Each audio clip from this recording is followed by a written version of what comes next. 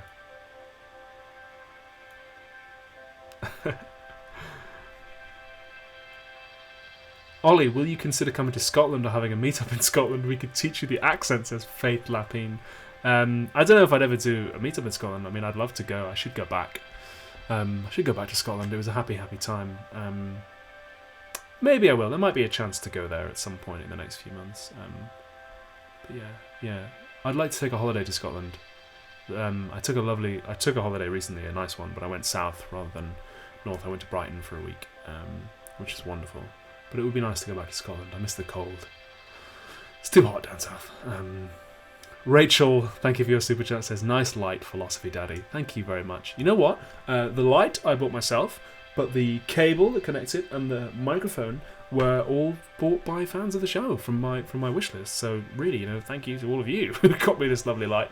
The actual bulb itself and the colour changing thing I got, but the rest of it was presents. Julia Rose, the snarky autistic, says, how tall are you, Ollie? I'm 6 foot and 1 inch. So pretty tall. 6'2" when I've got my cowboy boots on. 27th letter asks, have you ever gone skiing? Any plans to go soon? I have gone skiing. I've gone skiing a fair bit. I'm not bad at it. I like to snowblade rather than ski because they're easy to carry and I'm just lazy. But I don't have any plans to go soon. It's pretty expensive. It costs a lot of money. It takes a lot of time, and also it's pretty risky. Umbra Sage 17, thank you for your super chat, says, serving day for night, shooting realness. I'm not quite sure what you mean by that. Because you're making it blue. You've been watching Red Letter Media's video on lichen colony, haven't you? Because I know, because I was watching that as I was cooking my dinner. Yeah.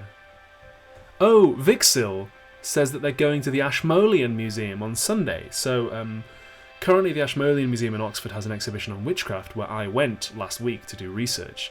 It was pretty good. I got a lot out of it from, the aesthetic of witchcraft.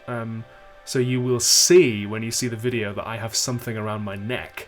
It's an enormous necklace made of, a big potato painted black with, nails through it and, bones around it. And they have something quite similar to that on a smaller scale in the Ashmolean. In terms of the history and the politics of the witch hunts, it doesn't really tell you much, that exhibition. But in terms of the art and how people imagined witchcraft looked creatively, I got a lot out of that. So that was fun. And they have some cool artifacts. They have a mirror which supposedly contains a demon, Forlan's mirror or something, or Forlan's mirror, which is supposedly if you say the right word into it, demons appear. So I tried it and it didn't. Ike, thank you for your super chat as well. Oh, I think it's just disappeared. Sorry. Oh, what's the latest argument you've hated to admit is probably correct? Ooh, that's a good question, but I don't know. The latest argument you have to admit is probably correct. I do have a very clear answer in my head, but I probably shouldn't say because it's just some stuff about my private life. Occasionally I'm that's a really good point, but so yeah, I do have an answer in my head, and I realise it's very unsatisfying for me to not tell you it, but I don't. Lady Frankenstein says, were you nervous when you first started doing videos? I might be in a position to get in front of the camera for YouTube content. Oh wow, that's amazing, but I have terrible anxiety. Was I nervous when I started out? It's tough to remember. A little bit. I was more nervous that they wouldn't be good than nervous that that people would, react in a nasty way, because, being a cis white guy, I felt pretty comfortable. And also at that stage, having no real plans to do anything that rocked the boat. I mean, how that turned out. I worried they wouldn't be good. And I was right, they were terrible.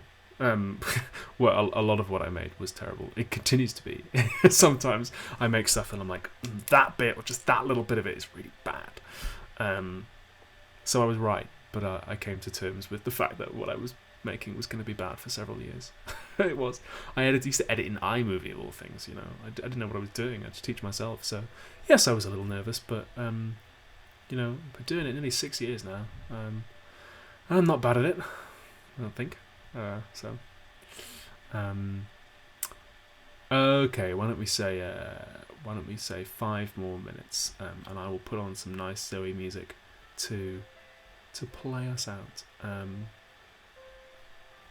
Some nice, yeah. Oh, it's 2.5 minutes long, so okay, I'll put this one on and then we'll put that one on, and then I'll go. So like 7.5 minutes. I will stick around in the chat for 7.5 more minutes.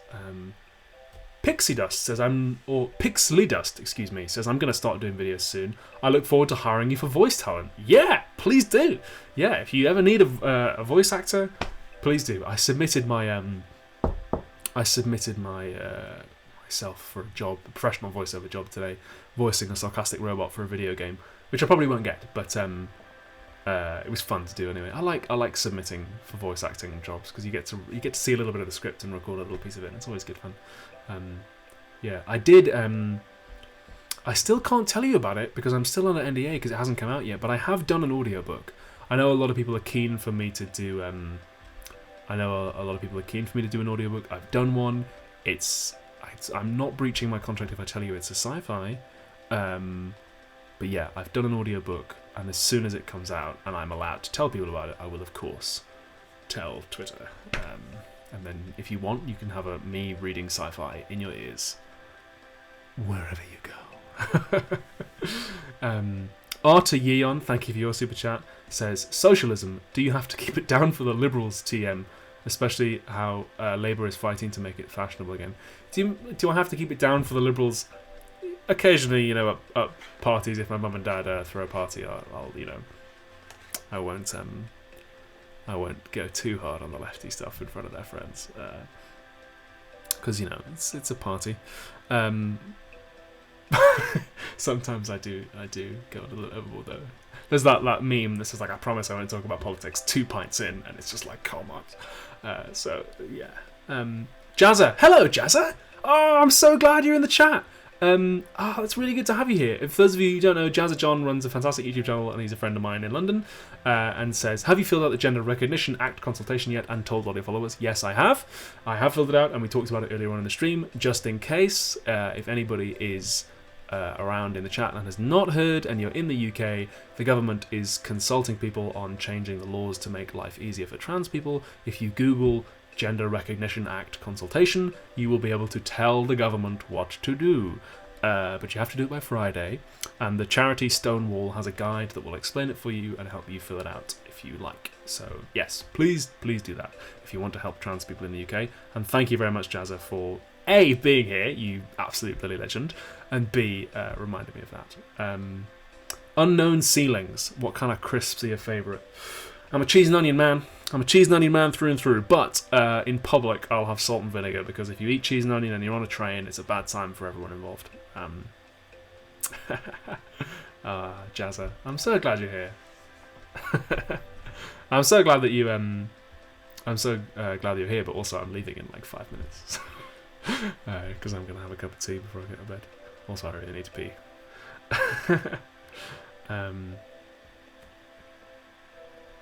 Whoop whoop. Chris Nichols says, I love your content, especially the video on mental health. That one got to me on a personal level. Best of luck from America. Well, thank you, Chris. That's really kind. Hey, Jazza, I saw you left a nice comment under the Cosmonaut video as well. I didn't realise you'd seen that. Thank you. Thanks, man. I'm glad you liked it. Big up.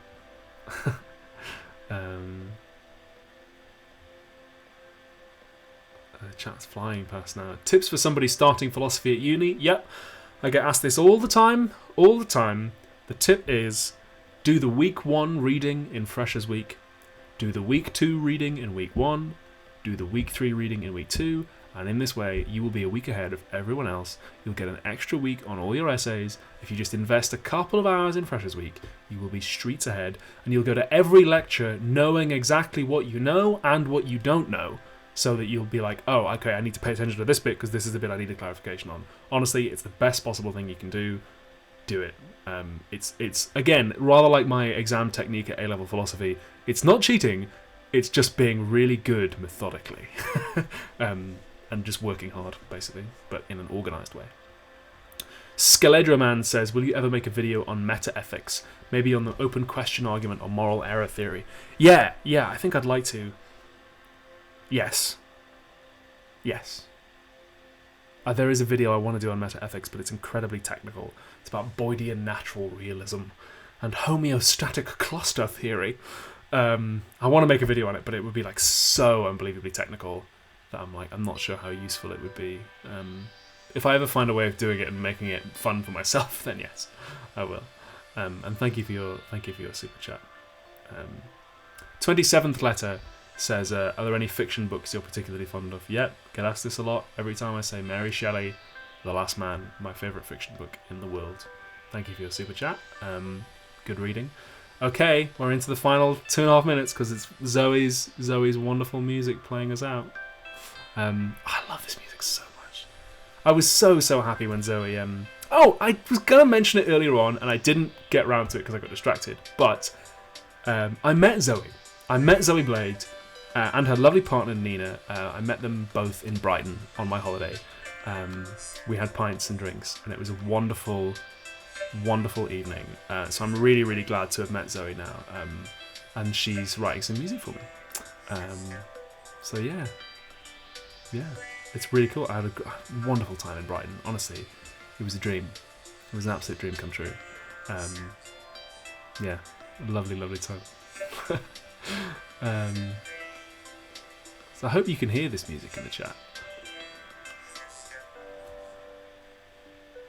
Yeah. Zoe's still here. It was wonderful meeting you. Oh, what an evening that was. It was a great time.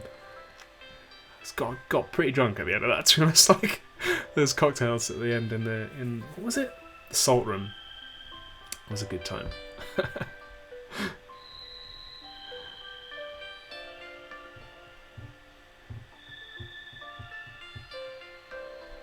Pixley Dust says, in recovering from knee surgery, your dulcet tones were just what I needed. Well, I'm really glad, and I wish you a very, very speedy recovery, Pixley Dust. Oh man, I've had surgery on the leg, and it is not good. It sucks. It sucks. So, my love to you. I hope you recover very fast and painlessly. Scaladra Man, thank you for your super chat. I want this money to go towards you making that super technical meta-ethics video. Okay, thank you. Anthony Paoni, thank you for your super chat. Have I watched The Good Place? Nope, I haven't seen it. I don't have time. Thank you so much. People are now just like super chatting to get their things in before the song ends, aren't they? Hey, alright. I think it's time now for me to go. Thank you so much for what a wonderful stream. I was actually a bit nervous about this one, but it's been one of my favourites. So thank you everyone for coming along. There's still super chats coming in. Sunflower Socialist, thank you very much. I'll have to cut them off now though and go. Good night. Have a wonderful, wonderful time. Especially if you're recovering from knee surgery, Pixley. Good luck. Yeah, have a great evening, everybody. I will now have to try and navigate to the right window and figure out how to stop streaming. There we go, I've got it. Thank you for a lovely chat as well. I thought this chat was going to get a bit like, but actually it was fine. And thank you to my wonderful moderators. Have a wonderful, wonderful evening, everyone. Bye. Do you want